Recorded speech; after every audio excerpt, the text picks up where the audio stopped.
Bonjour, je suis ravi de vous retrouver pour ce nouveau journal. Nous sommes le lundi 16 janvier. Voici les titres de cette édition. Après les sympathisants de droite, les sympathisants de gauche sont appelés à désigner leur candidat à la présidentielle. Le premier tour de la primaire aura lieu dimanche. Dans le département, 63 bureaux de vote seront ouverts. En coulisses, l'organisation du scrutin se prépare. Reportage au début de cette édition.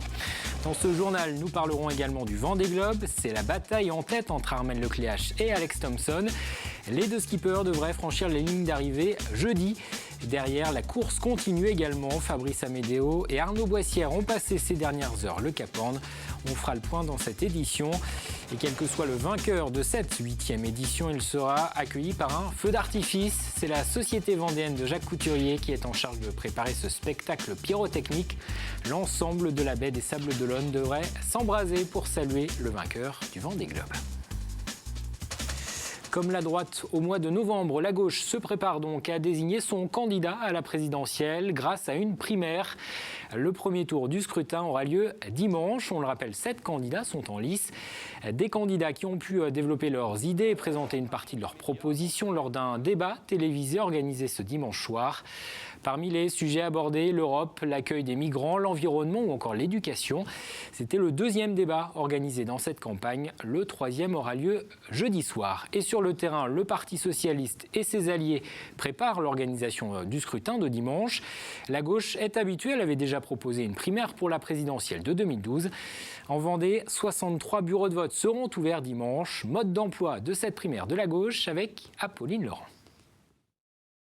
L'appel aux urnes des électeurs de gauche approche à grands pas. La primaire aura lieu dimanche prochain. Alors pour être prêt le jour J, les présidents des bureaux de vote étaient invités ce samedi pour une session de révision des règles. Concrètement, pour le jour du vote, venez en avance, au moins une demi-heure, 3/4 d'heure, pour organiser le bureau. Pour être sûr de ne rien oublier, toutes les consignes de vote sont répertoriées dans un kit qui leur est remis à la fin de la réunion.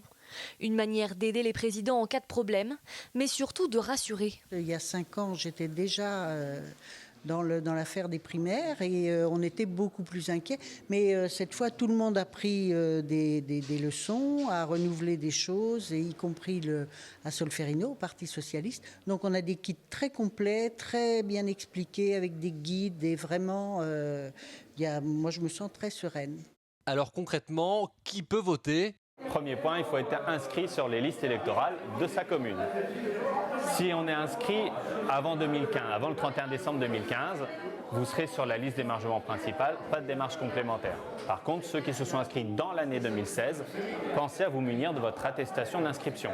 Et même les mineurs qui auront 18 ans le jour de l'élection présidentielle peuvent voter, à condition de s'être inscrits avant le 25 décembre 2016. Où voter ? Pour savoir où aller voter, il suffit de se connecter sur le site internet lesprimairесcitoyennes.fr. En tout, 63 bureaux de vote seront installés dans le département. C'est davantage qu'en 2011. On a 11 bureaux de vote supplémentaires en Vendée. Donc on a essayé d'être plus près en termes de proximité, de mieux répartir les votants. Comment se déroule le vote ? Le jour du vote, il faudra s'acquitter de la somme de 1 € et signer la charte d'adhésion aux valeurs de la gauche avant de déposer son bulletin dans l'urne. Ce dimanche 22 janvier, les électeurs devront donc choisir entre les 7 candidats engagés pour ce premier tour de la primaire de la gauche. En 2011, elle avait rassemblé 2 800 000 électeurs en France, dont 20 000 Vendéens. Encore un mot de politique avec les élections législatives de juin prochain. À droite, le parti Les Républicains a validé officiellement samedi une partie de ses candidats lors d'un conseil national d'investiture. En Vendée, 3 candidatures ont pour le moment été entérinées. Celle des députés sortants Alain Leboeuf dans la première circonscription et de Yannick Moreau dans la 3e. Jean-Michel Lalère, le maire de Fontenay-le-Comte, sera lui candidat dans la 5e circonscription. Aucun candidat Les Républicains n'a pour le moment été désigné dans les 2 autres territoires. Luc Bouard, pressenti pour se présenter dans la 2e circonscription, celle de La Roche-Sud, a finalement renoncé en raison de la loi sur le non-cumul des mandats. Il préfère se consacrer à son mandat de maire de La Roche-sur-Yon. En bref, un accident mortel sur les routes du département. Cela s'est produit vendredi en début de soirée entre Saint-Aubin-la-Plaine et Saint-Jean-de-Beugnier. Une seule voiture est en cause. Le véhicule a percuté violemment un arbre. Son conducteur, âgé de 27 ans, est décédé. Au chapitre économique, la situation s'améliore pour les entreprises vendéennes. C'est le constat fait par le tribunal de commerce de La Roche-sur-Yon. Lors de l'audience solennelle de rentrée, il y a eu l'an passé moins de dossiers d'entreprises en difficulté ouverts devant la justice. Le nombre de redressements et de liquidations judiciaires a ainsi baissé en 2016 de 14% dans le département.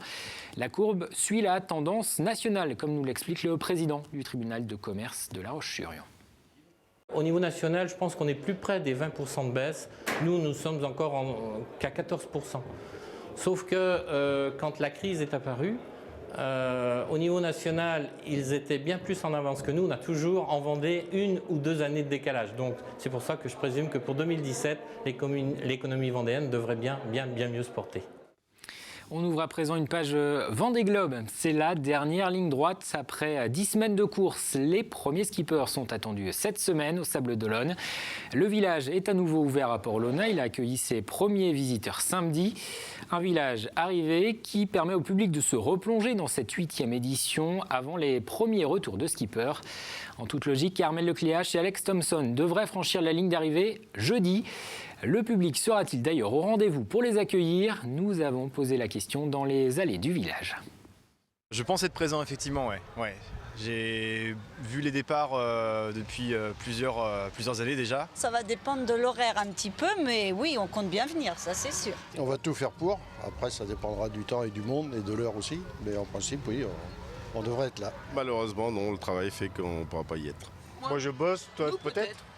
Peut-être. Ouais, comme on est en vacances, peut-être. Oui, bien sûr, je serai à l'arrivée. En plus, c'est mon favori, donc je serai forcément là. Je ferai tout pour prendre une pause si c'est à l'heure du travail, pour venir ici assister à l'arrivée. Et le retour des skippers du Vendée Globe, on le prépare aussi à Rive-de-Lyon. Au sein de JCO, la société pyrotechnique de Jacques Couturier a été retenue pour préparer le feu d'artifice qui saluera l'arrivée du vainqueur. Un spectacle sur mesure est prévu pour accompagner le premier skipper depuis le passage de la ligne jusqu'à la remontée du chenal des Sables-d'Olonne. Grégoire de Châtillon.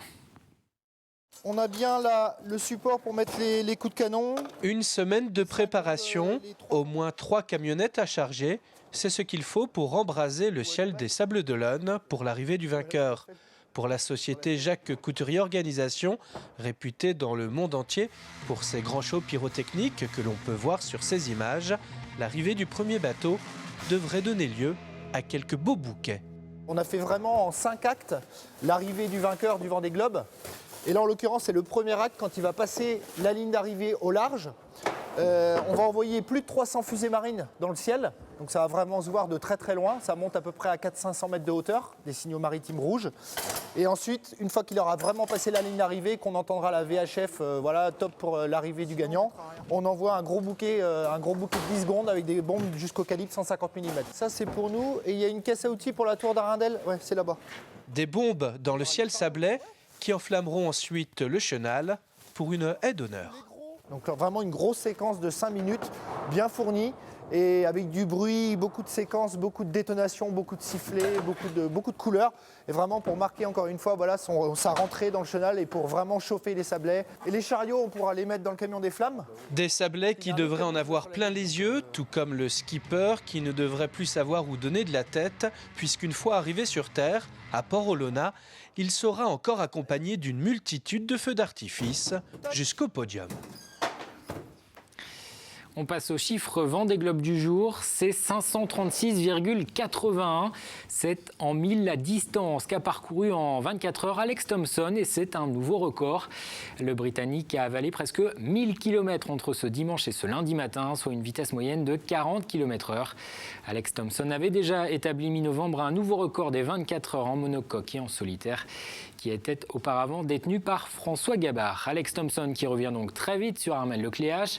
À moins de 1000 milles désormais de l'arrivée, le skipper d'Hugo Boss met la pression sur le Français. L'écart entre les deux hommes a fondu ces derniers jours. La victoire finale pourrait donc se jouer au sprint. Au pointage de 15h, Armel Lecléache avait 78 000 d'avance sur son poursuivant britannique. Et à l'arrière de la course, et à l'arrière de la flotte, la course continue également. Plusieurs skippers viennent de franchir le Cap Horn. C'est le cas d'Arnaud Boissière. Il a doublé la pointe sud de l'Amérique du Sud quelques heures après Fabrice Amédéo. C'était au petit matin ce lundi, un peu avant 7h. Le skipper de la Micaline, très heureux de passer pour la 3e fois ce cap mythique. Écoutez. Caillou mythique, mon 3e passage. Voilà, la terre de feu. Et voilà le retour à la civilisation. C'est le cargo du capitaine Haddock, quoi. Je suis super content. Fatigué, mais content. Et c'est magnifique. Voilà. Voilà ce qu'on pouvait dire ce lundi sur ce Vendée Globe. Un mot du Dakar, la 39e édition du Rallye Raid s'est refermée ce samedi à Buenos Aires en Argentine. En catégorie auto, c'est Stéphane Peter Hansel qui s'est imposé pour la 13e fois devant Sébastien Loeb. Le Vendéen Éric Bernard, lui, termine 17e avec son coéquipier Alexandre Vigneault. Une belle performance pour le pilote qui signe là sa meilleure place sur le Dakar en catégorie auto. C'était la 11e fois qu'Éric Bernard participait au rallye. Rappelons que les deux autres Vendéens engagés dans ce Dakar 2017, Ronan Chabot et Thierry Bétis, ont eux abandonné. Et parmi les autres événements sportifs du week-end, il y avait du football avec un match de championnat pour les herbiers. Au programme également du hockey sur glace, du rugby et du basket. Des rencontres qui n'ont pas souri aux Vendéens. Résumé en images signé Élodie Pépin. 18e journée de nationale, vendredi les Herbretais recevaient Épinal, un match qui n'aura pas marqué les esprits. Seule grande occasion manquée à retenir en première période de jeu, cette frappe de Pierre Germain qui finit sa course sur la barre transversale. Au retour des vestiaires, le match se poursuit sur sa lancée avec en prime la fatigue des joueurs et un terrain de plus en plus glissant. Résultat, match nul, 0-0 et une certaine déception pour le coach Frédéric Reculot. C'était pas très enthousiasmant comme match, mais voilà, c'est la période, c'est des matchs compliqués. Le terrain était compliqué, on a eu beaucoup de glissades, mais ça n'explique pas tout. L'équipe n'a pas su se mettre au niveau ce soir et voilà, c'est dommageable, on perd 2 points. Le prochain match pour les Herbretais ce vendredi face à Pau, puis face à Lyon. Viendra ensuite le grand rendez-vous de ce début d'année, les 16e de finale de la Coupe de France face à Guingamp, mercredi 1er février. En hockey sur glace, les Lyonnais n'ont pas brillé non plus ce week-end. Les Brestois ont pu facilement prendre leur revanche du match aller. Ils se sont imposés 8-3, une large défaite donc à domicile pour le Hogli qui a laissé sa place de 4e au Brestois. La Roche-sur-Yon se déplacera le week-end prochain à Caen. Et les mauvaises nouvelles s'enchaînent. En basket, ce week-end, Châlons a essuyé sa première défaite en 4 matchs. Les Chalandais se sont fait malmener par les Rennais qui ont enchaîné les paniers. En fin de première mi-temps, Rennes mène 60-34. Châlons réduit ensuite l'écart, mais pas assez. Score final 75-90. Et décidément, le week-end n'a pas souri aux Vendéens. En rugby, les Angevins n'ont fait qu'une bouchée des Lyonnais. Dès la 2e minute de jeu, ils donnent le ton. À la 50e, ils mènent 27-0. Et au coup de sifflet final, la défaite est lourde. Angers s'impose 39-14. On est pris partout, on est pris en conquête, on est pris dans le combat, on est pris dans le jeu. Donc on ne peut pas gagner un match dans ces conditions. Donc voilà, il faut se mettre au travail et puis pour qu'il y ait des jours meilleurs et pas rester sur cette frustration. Parce que prendre 40 points à domicile, je crois que ça fait longtemps que ce n'était pas arrivé à La Roche. Le FC Lyonnais Rugby est en très mauvaise posture. Il est dernier de son groupe en Fédéral 3. Un mot de l'élection de Miss Vendée. La cérémonie avait lieu samedi soir à Esnay. 12 candidates étaient en lice pour succéder à Chloé Mofus. Et c'est une autre Chloé qui a remporté l'écharpe. Il s'agit de Chloé Guémard. Cette Olonnaise de 19 ans est en terminale scientifique. Cette nouvelle Miss Vendée 2017 tentera dans quelques mois de décrocher la couronne de Miss Pays de la Loire. Comme chaque lundi, jetons un coup d'œil à l'agenda de la semaine. Une semaine qui sera avant tout marquée, on en a parlé, par l'arrivée du Vendée Globe. Les premiers skippers devraient donc passer la ligne jeudi, a priori. Reste à déterminer à quel moment de la journée le vainqueur remontera le chenal des Sables d'Olonne. Ce sera évidemment en fonction des horaires de marée. Et ce sera évidemment à suivre en direct sur notre antenne. Toute l'équipe de TV Vendée sera mobilisée pour vous faire vivre l'événement. Jeudi, ce sera également le début du recensement. Tous les ans, l'INSEE lance lance une campagne de comptage de la population. Cette année en Vendée, 56 communes de moins de 10 000 habitants sont concernées. Toute la population devra y participer. Et puis dans les 8 plus grandes villes du département, seuls 8% des foyers seront interrogés. Enfin, dimanche, une marche blanche est organisée à Sainte-Flève-des-Loups en hommage aux victimes du carambolage survenu le 20 décembre dernier entre La Roche-sur-Yon et les Sables-d'Olonne. L'accident avait fait 5 morts. La marche blanche débutera à 10h. Ses organisateurs annoncent la participation de 500 personnes. Avant de se quitter, un mot de la météo. Retour du soleil ce mardi avec quelques passages nuageux. Les températures seront en baisse, moins 2 à 3 degrés pour les minimales, 3 à 6 au meilleur de la journée. Et le mercure va continuer à chuter ces prochains jours. Les températures ressenties pourraient atteindre entre moins 10 et moins 18. Le département vient d'ailleurs d'être placé en vigilance jaune. Fanny Poirier vous en dit plus dans un instant. C'est la fin de cette édition. Merci de l'avoir suivi. Je vous donne rendez-vous demain pour un nouveau journal.